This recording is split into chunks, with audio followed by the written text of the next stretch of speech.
Hi, this is Santosh. Welcome to English Abaca. நம்ம இன்னைக்கு class 12 English text புக்ல இருக்கக்கூடிய 5th சாப்டரான இண்டிகோ சாப்டருடைய லைன் பை லைன் எக்ஸ்பிளனேஷன் தான் பார்க்க போறோம்.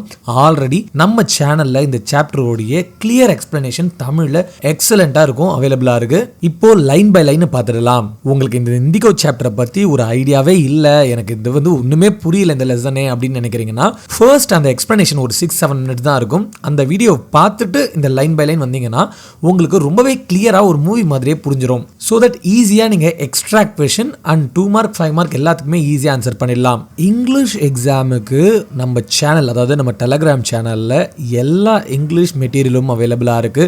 மேபி நீங்க நியூ ஸ்டூடெண்டா இருந்தீங்கன்னா உங்களுக்கு தெரியாம இருக்கலாம், அதனால தான் டெலகிராம் லிங்கை வந்து டிஸ்கிரிப்ஷன்ல கொடுத்துருக்கேன். அப்படியே நம்ம சேனல்ல கொஞ்சம் சப்ஸ்கிரைப் பண்ணிட்டீங்கன்னா எனக்கு கொஞ்சம் மோட்டிவேஷனா இருக்கும் இந்த மாதிரி வீடியோஸை சீக்கிரமா போடுறதுக்கு. கண்டிப்பா எக்ஸாமுக்கு முன்னாடி உங்களுக்கு கண்டிப்பா எல்லா லைன் பை லைனும் அவைலபிளா இருக்கும். நீங்க இங்கிலீஷ்ல எந்த சாப்டர் வேணும்னாலும் நம்ம சேனல்ல சர்ச் பண்ணி நீங்க பார்த்துக்கலாம். சரி வாங்க ரொம்ப பேசாம சாப்டருக்குள்ள போயிடலாம். நீங்க இங்கிலீஷ் டெக்ஸ்ட் புக் எடுத்து இண்டிகோ சாப்டர் எடுத்துக்கோங்க. ஸோ நான் சொல்லக்கூடிய டிஃபிகல்ட் வேர்ட்ஸ் அண்ட் எங்கெல்லாம் வந்து எக்ஸ்ட்ரா கேட்கக்கூடிய சான்சஸ் இருக்குன்னு சொல்லிட்டு நான் சொல்லுவேன். ஸோ அதை அண்டர்லைன் பண்ணி நீங்க இம்பார்ட்டன்ட் மார்க் பண்ணி வச்சுக்கோங்க. அது மட்டும் இல்லாம மீனிங் சொல்லும் போது கண்டிப்பா உங்க டெக்ஸ்ட் புக்ல நீங்க அதை அண்டர்லைன் பண்ணி அதோடைய மீனிங்கை நீங்க எழுதிக்கிட்டாதான் நீங்க வந்து அதுக்கப்புறம் லைன் பை லைன் படிக்கும் பொழுது உங்களுக்கு ஈஸியா அது புரியும். ஜஸ்ட் லைக் தட் சும்மா லிசன் பண்ணிட்டு நான் போயிடுவேன் அப்படின்னு நினைச்சீங்கன்னா நம்ம இப்போ 2 மார்க்ஸ் 5 மார்க்ஸ் இருக்கு இல்லையா, இதுல வந்து நம்ம ஜஸ்ட் லைக் எழுதி 1.5 1 அப்படி வாங்குறதுக்கு கொஞ்சம் கிளியரா கீவேர்ட்ஸ்லாம் யூஸ் பண்ணி எழுதி ஃபுல் மார்க்ஸே வாங்கிடலாம். ஃபர்ஸ்ட் அதுல கொடுத்திருக்கக்கூடிய எக்ஸ்பிரஷன்ஸ் எல்லாம் சொல்லிடுறேன். urge the departure, underline and write. ask or insist to go, harbor a man like me, give shelter to a person like me. conflict of duties, duties opposite to each other. seek a prop, request or ask a support. When I first visited Gandhi in 1942 at his ashram in Sevagram in central India, he said, I will tell you how it happened that I decided to urge the departure of the British. It was in 1971. How it happened, அதாவது எப்படி நடந்தது அப்படின்றது தான். So இந்த இடத்துல கதை, இந்த இடத்துல வந்து பார்த்தீங்கன்னா ஐ வந்து யாருன்னு வந்து பார்த்தீங்கன்னா லூயி ஃபிஷர் தான். இவர் வந்து ஒரு ஜேர்னலிஸ்ட். ஸோ அவர் வந்து தான் வந்து இங்கே காந்தி கிட்ட இன்டர்வியூ எடுக்கிறதுக்காக வந்திருக்காரு. 1942 ப்ரெசென்ட்டாக நடக்குது. அதாவது அங்கே கதையில் நடக்கக்கூடிய காலகட்டம் வந்து பார்த்தீங்கன்னா 1942. மகாத்மா காந்தி அவருடைய ஆசிரமில் இருக்காரு. ஸோ அந்த டைமில் வந்து இந்த லூயி ஃபிஷர் வந்து அவரே இன்டர்வியூ எடுக்க வந்திருக்காரு. ஸோ இப்போ என்ன பண்ணுறாரு, காந்தி ஒரு ஃப்ளாஷ்பேக் சொல்கிறாரு. 1917 இந்த டிபாச்சர், இந்த பிரிட்டிஷ் டிபாச்சருக்கு ஃபர்ஸ்ட் ஒரு மூமெண்ட் நடந்தது. ஸோ அந்த கதையை வந்து இப்போ சொல்ல ஆரம்பிக்கிறாரு. இப்போ கதை ஃப்ளாஷ்பேக் உள்ள போகுது. அதாவது 1942 இப்போ 1917 காந்தி கதை சொல்ல ஆரம்பிக்கிறாரு. He had gone to the December 1916 annual convention of the Indian National Congress Party in Lucknow. There were 2301 delegates underline பண்ணி representatives னு எழுதிக்கோங்க, and many visitors. During the proceedings, Gandhi recounted, proceedingsனா activitiesனு அண்டர்லைன் பண்ணிக்கோங்க. Gandhi recounted வந்து narratedனு எழுதிக்கோங்க. A peasant came up to me looking like any other peasant in India. Peasant underline பண்ணி farmerனு எழுதிக்கோங்க. peasantsனா farmer. Poor and emaciated, weak and thin, அதாவது கொஞ்சம் எலும்பு ஒட்டி இருப்பாங்க இல்லையா, அவங்கள தான் சொல்றாரு. And said, I am Rajkumar Shukla. I am from Champaran and I wanted you to come to my district. Gandhi had never heard of the place. It was in the foothills of the towering Himalayas near the kingdom of Nepal. So இந்த foothillsனா வந்து base of a mountain, toweringனா very high. இந்த இடத்துல வந்து பாத்தீங்கன்னா ராஜ்குமார் சுக்லா அவரை வந்து underline பண்ணிக்கோங்க. he is from Champaran. இந்த கதை நடக்கக்கூடிய பிளேஸ் வந்து பாத்தீங்கன்னா சாம்பாரன்ல தான் நடக்கும். ஸோ இவர் தான் கிட்டத்தட்ட ஒரு புரோட்டகனிஸ்ட் மாதிரி இந்த கதையை வந்து எல்லாத்தையுமே ஸ்டார்ட் பண்றது இந்த ராஜ்குமார் சுக்லா தான். நம்ம காந்தி இந்த லக்னோவில் இந்த மீட்டிங்ல இருக்கும் பொழுது இந்த ராஜ்குமார் சுக்லா வந்து காந்தி கிட்ட வந்து எங்க ஊர்ல ஒரு பிரச்சனை, அதாவது சாம்பாரன்ல ஒரு பிரச்சனை, நீங்க கொஞ்சம் வந்து அந்த பிரச்சனையை தீர்த்து வைங்கன்னு கூப்பிடுறாரு. பட் காந்திக்கு அந்த ஊர் கேள்விப்பட்ட மாதிரி கூட இல்ல அப்படின்னு சொல்றாரு. Next stanza. Under an ancient arrangement, the Champaran peasants were sharecroppers. Rajkumar Shukla was one of them. He was illiterate but resolute, determined எழுதிக்கோங்க. He had come to the Congress session to complain about the injustice of the landlord system in Bihar. and somebody had probably said speak to Gandhi. So Rajkumar Shukla அவங்க ஊர்ல நடக்கக்கூடிய அந்த landlord system and injustice பத்தி நம்ம காந்தி கிட்ட சொல்லலாம்ட்டு இங்க வந்திருக்காரு. Gandhi told Shukla he had an appointment in Kanpur and was also committed to go to other part of India. Shukla accompanied him everywhere. Accompanied underline பண்ணிக்கோங்க, gone along with him. இந்த இடத்துல வந்து கான்பூரோட spelling டிஃப்ரெண்டா இருக்கும். இது வந்து பாத்தீங்கன்னா அந்த டைம்ல இந்த ஸ்பெல்லிங் தான் யூஸ் பண்ணிட்டு இருந்தாங்க. Then Gandhi returned to his ashram near Ahmedabad. Shukla followed him to the ashram. For weeks he never left Gandhi's side. Fix a date, he begged. இந்த ராஜ்குமார் சுக்லான்றவன் வந்து பாத்தீங்கன்னா illiterate, அதாவது படிப்பறிவு இல்லை, பட் ஆனால் வந்து ரொம்ப ஒரு ரெசல்யூட்டான ஒரு பர்சன் மாதிரி. இப்போ காந்தி வந்து அக்செப்ட் பண்ணல, நிறைய வேலை இருக்குன்னு சொல்லிட்டாரு இல்லையா, பட் காந்தியை வந்து பின்தொடர்ந்துட்டே இருக்காரு. எங்கே போனாலும் காந்தி கூடயே போயிட்டு இருக்காரு. ஈவன் அவர் எல்லாமே முடிச்சுட்டு அகமதாபாத் போயிட்டாரு, அவரோட ஆசிரமும் போயிட்டாரு. பட் ஆனால் இந்த ராஜ்குமார் சுக்லா அவரை ஃபாலோ பண்ணிட்டே இருக்கான். எனக்கு ஒரு டேட் ஃபிக்ஸ் பண்ணி கொடுங்க அப்படின்னு சொல்லிட்டு பெக் பண்ணுறாரு. Impressed by the sharecroppers tenacity. டெனாசிட்டின்ற வேர்டை அண்டர்லைன் பண்ணி டிட்டர்மைண்ட் ஆர் பர்சிஸ்டன்ட்னு எழுதிக்கோங்க. And story Gandhi said, I have to be in Calcutta on such and such a date. Come and meet me and take me from there. Such and such a date அப்படின்னா on a particular date னு அர்த்தம். So காந்திக்கு வந்து இந்த Rajkumar சுக்லாவோட determination, அதாவது விடாமுயற்சியை பார்த்து அவருக்கு ரொம்பவே வந்து இம்ப்ரெஸ் ஆகிடுறாரு. ஸோ என்ன சொல்கிறாரு, நான் கல்கத்தாவுக்கு வந்து இந்த டேட்டில் நான் அவைலபிளாக இருப்பேன், ஸோ தட் நீங்கள் அங்கே வந்து என்னை மீட் பண்ணுங்க அப்படின்னு சொல்லிடுறாரு. ராஜ்குமார் சுக்லாவும் அவர் சொன்ன டேட்டில் அங்கே போய் வெயிட் பண்ணிட்டு இருக்காரு. Months passed. Shukla was sitting on his hunches at the appointed spot. To sitting on his hunches அப்படின்னா என்னன்னு வந்து பார்த்தீங்கன்னா sit on the ground அப்படின்னு எழுதிக்கோங்க. At the appointed spot in Calcutta, when Gandhi arrived, he waited till Gandhi was free. Then the two of them boarded a train for the city of Patna in Bihar. There, Shukla led him to the house of a lawyer, Rajendra Prasad, who later became president of Congress Party and of India. நம்ம ராஜ்குமார் சுக்லா காந்திக்காக அவர் free ஆகட்டும்னு சொல்லிட்டு ஒரு இடத்துல wait பண்ணிட்டு இருக்காரு. இப்போ ராஜ்குமார் சுக்லாவும் காந்தியும் வந்து ட்ரெயின்ல பாட்னாவுக்கு ரீச் ஆகுறாங்க. அங்க பீகார்ல இருக்கக்கூடிய ஒரு பிளேஸ்ல ராஜ்குமார் சுக்லா வந்து காந்தியை வந்து அவருக்கு தெரிஞ்ச ஒரு லாயரோட வீட்டுக்கு எட்டு போறாரு. அவர் யாருன்னு வந்து பாத்தீங்கன்னா ராஜேந்திர பிரசாத். இவர் தான் ஃபர்ஸ்ட் பிரசிடென்ட் ஆஃப் இந்தியா. அந்த டைம்ல அவர் வந்து ஒரு அட்வொகேட்டா இருக்காரு. சரி, ராஜேந்திர பிரசாத் வீட்ல என்ன நடக்குதுன்னு பார்த்துடலாம். Rajendra Prasad was out of town, but the servant knew Shukla as a poor yeoman. Yeomanன்றத அண்டர்லைன் பண்ணி a small farmer who pestered வந்து to request அப்படின்னு எழுதிக்கோங்க. Their master to help the indigo sharecroppers. So they let him stay on the ground with his companion Gandhi, whom they took to be another peasants. இப்போ ராஜேந்தர் பிரசாத் வந்து அவங்க வீட்டில் அவர் இல்லை, அவங்களுடைய servants தான் இருக்காங்க. இந்த சர்வெண்ட்டுக்கு ஆல்ரெடி சுக்லாவை தெரியும். இந்த மாதிரி வந்து இந்த சாம்பரன்ற ஊரில் இவங்களுக்கு ஆல்ரெடி இந்த மாதிரி ப்ராப்ளம் இருக்குன்னுலாம் தெரியும். ஸோ அவங்க என்ன நினச்சிக்கிறாங்க, ராஜேந்திர பிரசாத் அதாவது அட்வொகேட்டை பக்கம் வந்திருக்காங்க, சுக்லா வந்து ஒரு புவர் ஃபார்மர், அவரு கூட வந்து இன்னொருத்தர் ஒரு பிரசன்ஸ் வந்திருக்காரு. காந்தியும் அவங்க என்ன நினச்சிக்கிறாங்கன்னா இந்த மாதிரி ஒரு ஷேர் கிராப்பராகவும் பிரசன்ஸாகவும் நினச்சிக்கிறாங்க. அந்த வீட்டில் இருக்கக்கூடிய சர்வன்ஸ்க்கு யாருக்குமே காந்தி யாருன்றது தெரியல. ஸோ அவங்கள வந்து கிரவுண்ட்லேயே தான் உட்கார வச்சிருக்காங்க. But Gandhi was not permitted to draw water from the well lest some drops from his bucket pollute the entire source. How did they know that he was not untouchable? இப்போ என்ன ஆகுதுன்னா, காந்தி நம்ம மகாத்மா காந்தி என்ன பண்றாரு, அங்க இருக்கக்கூடிய ஒரு கிணத்துல தண்ணியை ஃபெச் பண்ணலான்ட்டு போறாரு. பட் அங்க இருக்க சர்வன்ட் வந்து காந்தியை வந்து வெளில இருந்து தண்ணி எடுக்கிறத பார்த்துட்டு பயங்கரமா திட்டுறாங்க. என்ன பண்ற நீ, போயிட்டு தண்ணியை வந்து கிணத்துல எடுக்க பாக்குற, நீ போய் அந்த தண்ணியை தொட்டனா தண்ணி ஃபுல்லா கெட்டு போயிடுமே அப்படின்னு சொல்லிட்டு அவங்க வந்து காந்தியை வந்து ஒரு அன்டச்சபிள் நினைச்சுக்கிறாங்க. அன்டச்சபிள் அந்த தீண்டதாகாதவர் சொல்லுவாங்க இல்லையா, அவங்க வந்து ஏதாவது ஒரு பொருளை தொட்டா அந்த பொருள் வந்து கெட்டு போயிடும். அந்த ஒரு கிட்டத்தட்ட வந்து பாத்தீங்கன்னா ஒரு லோ கேஸ்ட் பீப்புள் மாதிரி தான். அவங்க தொட்ட பொருள் ஹை கேஸ்ட் பீப்புள் வந்து தொட்டா அது வந்து கௌரவ பிரச்சனையா இருக்கிற மாதிரி நினைப்பாங்க. அந்த சர்வன்ஸ்க்கு வந்து இவர் யாருன்னு தெரியல இல்லையா, அவங்க என்ன நினைச்சுக்கிறாங்க, காந்தியும் வந்து ஒரு அன்டச்சபிள்ஸ் தான் அப்படின்னு நினைச்சுக்கிறாங்க. இப்போதான் வந்து இந்த ஸ்டோரியில வந்து டேர்னிங் பாயிண்ட், பிரச்சனை சின்ன சின்னதா ஸ்டார்ட் ஆகி கொஞ்சம் கொஞ்சமா பெருசாகுது சொல்லுவாங்க இல்லையா. காந்தி இப்பதான் ஒரு விஷயம் புரியுது. ஸோ இந்த பெசன்ஸ்க்குலாம் இந்த மாதிரிலாம் வந்து ப்ராப்ளம் நடக்குது, இந்த மாதிரிலாம் கொடுமை நடக்குதுன்றதை புரிஞ்சுக்கிறாரு. ஸோ இந்த விஷயத்தை ஃபர்தரா மூவ் பண்ணணும்னு சொல்லிட்டு என்ன பண்றாருன்னு பார்க்கலாம்.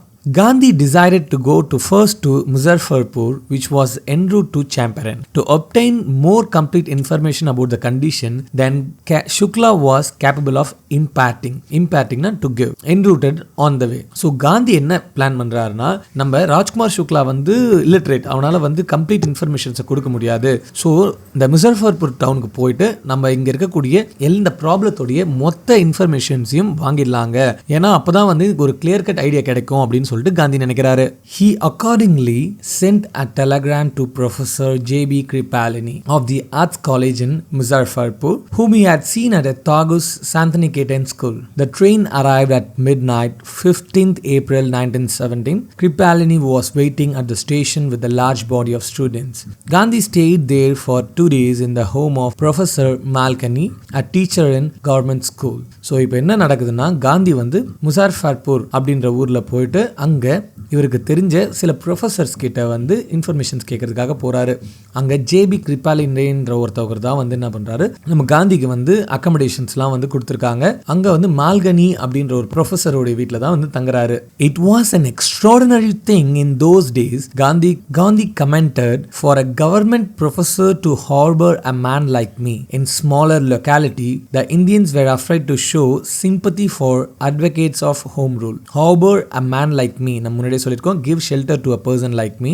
Small localities, smaller town, advocates, supporters. இப்போ காந்தி என்ன சொல்றாருன்னா, அந்த காலத்தில், அதாவது அந்த டைம்லைனில் இந்த மாதிரி கவர்மெண்ட் ப்ரொஃபஸர்ஸ், கவர்மெண்ட் யாரு, பிரிட்டிஷர்ஸ் தான். இவங்க பிரிட்டிஷ்லேயே ஒர்க் பண்ணிட்டு அவங்க என்ன பண்ணுறாங்க, இந்த ஹோம் ரூல், அதாவது அந்த தாய் நாட்டுக்காக வந்து சில பேர் வந்து போராடுறாங்க இல்லையா, அவங்களுக்கு யாருமே சப்போர்ட் பண்ண மாட்டாங்களாம். பட் இந்த மாதிரி சப்போர்ட் பண்ணுறது ரொம்ப பெரிய விஷயம்னு சொல்லிட்டு அவங்கள ரொம்ப பாராட்டி பேசுகிறாரு. The news of Gandhi's advent underline பண்ணி அரைவல்னு எழுதிக்கோங்க, and of the nature of his mission spread quickly through the Muzzafarpur and to Champaran. Sharecroppers from Champaran began arriving on foot and by conveyance to see their champion. Conveyance na by vehicles. So Gandhiji வந்த news மொத்தமாகவே எல்லா ஊருக்கும், அங்கே இருக்கக்கூடிய எல்லா இடத்துக்கும் spread ஆகிடுது.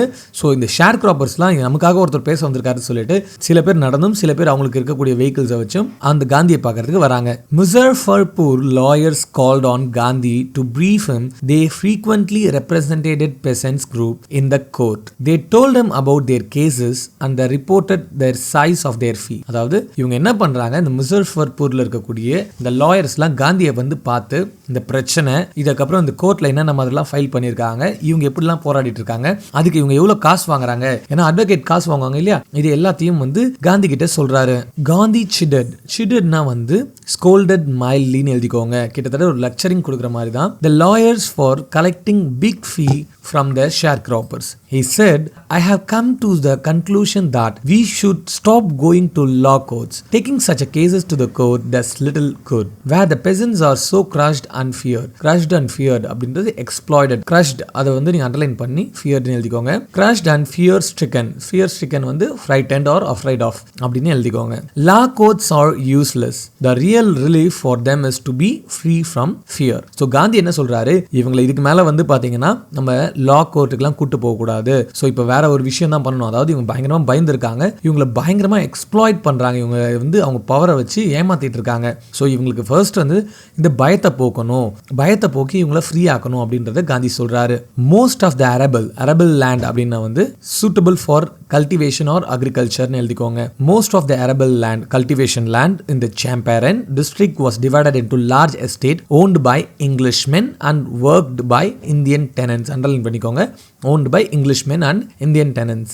Tenants na the person who pay rent for using the property. The chief commercial crop was indigo. The landlords compelled all the tenants to plant 3/20 or 15% of their holding with indigo and surrender the entire indigo harvest as a rent. This was done by a long-term contract. இப்போ என்னன்னா, இந்த சாம்பரன்ல இருக்கக்கூடிய முக்காவாசி property எல்லாமே வந்து பாத்தீங்கன்னா இங்கிலீஷ்மென் தான் own பண்ணியிருக்காங்க. சில இந்தியன்ஸ் வந்து என்ன பண்றாங்க, அதை வந்து வாடகைக்கு வாங்கிக்கிறாங்க. இங்க இருக்கக்கூடிய முக்கியமான கிராப் என்னன்னு பாத்தீங்கன்னா இண்டிகோ தான். இண்டிகோ பிளான்ட் தெரியும் இல்லையா, இந்த சங்குப்பூ மாதிரி இருக்கும், உங்களுக்கு பிக்சர் கூட காமிக்கிறேன். இதுதான் இண்டிகோ. இதை என்ன பண்றாங்க, லேண்ட்லார்ட்ஸ், அதாவது நிலத்தோடைய ஓனர்லாம் என்ன பண்றாங்க, 3/20 ஆஃப் த லேண்ட்ல வந்து இதை வந்து கல்டிவேட் பண்ணி இதை ரெண்டா கொடுங்க, இல்லைன்னா 15% வந்து எனக்கு ரெண்டா கொடுங்க அப்படின்னு சொல்லிட்டு சொல்றாங்க. இதை ஒரு லாங் டேர்ம் கான்ட்ராக்டா வந்து பெசன்ஸ் கிட்ட வந்து அக்ரிமெண்ட் போட்டு இவங்க வச்சிருக்காங்க. நமக்கே தெரியும் பெசன்ஸ், அதாவது இந்த மாதிரி இவங்கலாம் வந்து படிக்க தெரியாதவங்க தான். ஸோ லேண்ட்லார்ட்ஸ் எல்லாம் பிரிட்டிஷர்ஸ் என்ன பண்ணுவாங்க, அவங்களுக்கு வேணுன்ற மாதிரி அந்த அக்ரிமெண்ட்ஸ் அவங்களுக்கு வேணுன்ற மாதிரி மாற்றி எழுதிக்கிறாங்க. Presently the landlords learned that Germany had developed synthetic indigo. Thereupon obtained agreement from the sharecroppers to pay the compensation for the being released from the 15% agreement. So இப்போ என்ன ஆகுதுன்னா, இந்த ஜெர்மன் வந்து சிந்தட்டிக் அதாவது ஆர்டிஃபிஷியல்னு எழுதிக்கோங்க. ஸோ ஆர்டிஃபிஷியல் கலரிங்ஸை வந்து அவங்க வந்து கண்டுபிடிச்சிட்டாங்க. ஸோ இதுக்கப்புறம் வந்து பார்த்தீங்கன்னா இந்த நேச்சுரல் இண்டிகோவுக்கு வேலை கிடையாது. அதனால இவங்க ஆல்ரெடி வந்து பார்த்தீங்கன்னா இந்த 15% ஆஃப் லேண்ட்ல இண்டிகோ கல்டிவேட் பண்ணி ரெண்டா கொடுத்துட்டு இருந்தாங்க இல்லையா, இப்போ அது தேவையில்லாம போகுது யாருக்கு, இங்கிலீஷ்மேனுக்கு. ஸோ இவங்க என்ன பண்றாங்க, எனக்கு அந்த 15%லாம் வேண்டாம், அந்த 15% பதிலா எனக்கு வந்து ரெண்ட் காசா கொடுங்க அப்படின்ற மாதிரி கேட்க ஆரம்பிக்கிறாங்க லேண்ட்லார்ட்ஸ்லாம். இப்போ உங்களுக்கு அக்ரிமெண்ட்டை கேன்சல் பண்ணணும் நீங்க நினைச்சீங்கன்னா காசு கொடுங்க அப்படின்னு சொல்லி மிரட்ட ஆரம்பிக்கிறாங்க லேண்ட்லார்ட்ஸ்லாம். The sharecropping agreement was irksome. Irksome is troublesome or irritating to the peasants, and many signed willingly. Those who resisted engaged lawyers, and the landlord hired thugs. Thugs underline பண்ணி குண்டாஸ் அப்படின்னு எழுதிக்கோங்க. ஸோ இது வந்து நிறைய பேருக்கு ரொம்ப இரிட்டேட்டிங்காக இருக்கு. சில பேர் வேற வழி இல்லாமல் பயந்துட்டு சைன் பண்ணிடுறாங்க, அக்செப்ட் பண்ணிக்கிறோன்னு சொல்லிட்டு. சில பேர் என்ன பண்றாங்க, அதெல்லாம் முடியாதுங்கன்னு சொல்லிட்டு லாயர் வைக்கிறாங்க. பட் ஒத்துக்காதவங்கள எப்படியாவது லேண்ட்லார்ட்ஸ் என்ன பண்றாங்க, ரவுடிங் எல்லாம் ஹையர் பண்ணி அவங்கள அடிச்சு எப்படியாவது ஒத்துக்க வைக்கிறாங்க. இந்த மாதிரி ப்ராப்ளம் போயிட்டு இருக்கும்போது தான் meanwhile the information about synthetic indigo reached the illiterate peasants who had signed and they wanted their money back. At this point, Gandhi arrived in Champaran. He began by trying to get the facts. First, he visited the secretary of British Landlords Association. The secretary told him that they could give no information to an outsider. Gandhi answered that he was no outsider. So, இப்போ என்ன ஆகுது, இந்த landlord பண்ணக்கூடிய இந்த எல்லா விஷயமும் வந்து பெசன்ஸ்க்கு தெரிஞ்சிருது. அதாவது இந்த மாதிரி சிந்தட்டிக் இண்டிகோ வந்து ஜெர்மன் வந்து உருவாக்கிட்டாங்க, அதனால தான் இவங்க வந்து காசு கேட்குறாங்கன்ற விஷயம்லாம் புரிஞ்சு எங்கள் காசெல்லாம் திரும்ப கொடுங்கன்னு பெசன்ஸ் வந்து சண்டை போட ஆரம்பிக்கிறாங்க. ஸோ இந்த பிரச்சனையில் இருக்கும்போது தான் நம்ம ராஜ்குமார் சுக்லா காந்தியை பார்க்குறாரு, காந்தியும் இங்கே வராரு. ஸோ இந்த எல்லா விஷயமும் கிளியராக தெரிஞ்ச உடனே காந்தி இந்த விஷயத்தை வந்து ஃபர்தராக என்ன பண்ணுறாரு, சரி நம்ம லேண்ட்லர் அசோசியேஷன் கிட்டே டேரெக்டாக போகலான்னு சொல்லிட்டு அவங்க கிட்ட போயிட்டு இந்த பிரச்சனையெல்லாம் சொல்கிறாரு. பட் அவங்க என்ன சொல்லிடுறாங்க, காந்தி நீங்கள் ஒரு அவுட் சைடர், அதாவது இங்கே உங்களுக்கும் இந்த பிரச்சனைக்கு சம்மந்தம் கிடையாது, உங்களுக்கு பதில் சொல்லணும்னு நான் கிடையாதுன்னு சொல்லிட்டு இந்த பிரிட்டிஷ் லேண்டர் வந்து தெளிவாக சொல்லிடுறாங்க. பட் காந்தி என்ன சொல்கிறாருன்னா, நான் அவுட் சைடர்லாம் கிடையாது, நானும் இந்தியன் தான் அப்படின்னு சொல்லிட்டு அங்கேருந்து போயிடுறாரு. Next, Gandhi called the British official commissioner of the Tirhut division in which the Champaran district lay. The commissioner, Gandhi reports, proceeded to bully me and advised me forthwith to leave Tirhut. So இப்போ bully அப்படின்னா scold or threaten போட்டுக்கோங்க. Forthwith means immediately. இப்போ என்ன ஆகுது, first வந்து லேண்ட்லர் அசோசியேஷனை போய் பார்த்தாரா, இப்போது அடுத்து வந்து சரி கமிஷனரை பார்க்கலாம், அந்த இருக்கக்கூடிய ட்ரிஹுட் டிவிஷனில் இருக்கக்கூடிய கமிஷனரை பார்த்து இந்த சாம்பரன் மக்களுக்கு நடக்கக்கூடிய ப்ராப்ளத்தை சொல்கிறாரு. பட் அந்த கமிஷனர் என்ன பண்ணுறாரு, இவருக்கு பதில் சொல்லாமல் காந்தியை புலி பண்ணுறாரு. நீ என்ன இங்கே வந்து இந்த மாதிரிலாம் பேசிகிட்டு இருக்க, அதுவும் இல்லாமல் காந்தியோட அப்பியரன்ஸ் அண்ட் ஆல்சோ காந்தியை வந்து மிரட்டவும் ஆரம்பிக்கிறாரு, ஒழுங்காக இங்கேருந்து போயிடுன்னு சொல்லிட்டு. ஸோ காந்திக்கு தெளிவாக தெரிஞ்சிருது, இந்த மாதிரி இந்த பிரிட்டிஷர்ஸ் எல்லாமே பிரிட்டிஷர்ஸுக்கு தான் ஹெல்ப் பண்ணுவாங்க, இந்த மாதிரி இந்த விஷயத்தை கொண்டு போகிறது எந்த யூஸும் கிடையாதுன்னு காந்திக்கு தெளிவாக புரிஞ்சிருச்சு. பட் இவங்க என்னதான் சொன்னாலும் காந்தி அங்கேருந்து போகாமல் ஃபர்தராக இந்த சாம்பரனுடைய ப்ராப்ளத்தை அவர் இன்வெஸ்டிகேட் பண்ண ஆரம்பிக்கிறாரு. சரி, இது வரைக்கும் பார்ட் 1 வச்சுக்கலாம். நெக்ஸ்ட் வந்து பார்ட் 2ல் இதுலேருந்து கண்டினியூ பண்ணிக்கலாம். உங்களுக்கு ஏதாவது இது சஜஷன்ஸ் இருந்தாலும் கமெண்ட்டில் சொல்லுங்கள். சேனலை சப்ஸ்கிரைப் பண்ணிட்டு அதே மாதிரி லைக் பண்ணுங்கள் ப்ரோ. லைக் பண்ணாதான் எனக்கு கொஞ்சம் மோட்டிவேஷனாக இருக்கும். லைக்கே பண்ண மாட்டேறீங்க யாருமே. கொஞ்சம் லைக் பண்ணிங்கன்னா எனக்கு கொஞ்சம் ஹாப்பியாக இருக்கும் அடுத்தடுத்த வீடியோ பண்ணுறதுக்கு. Thanks for watching this video. Have a nice day.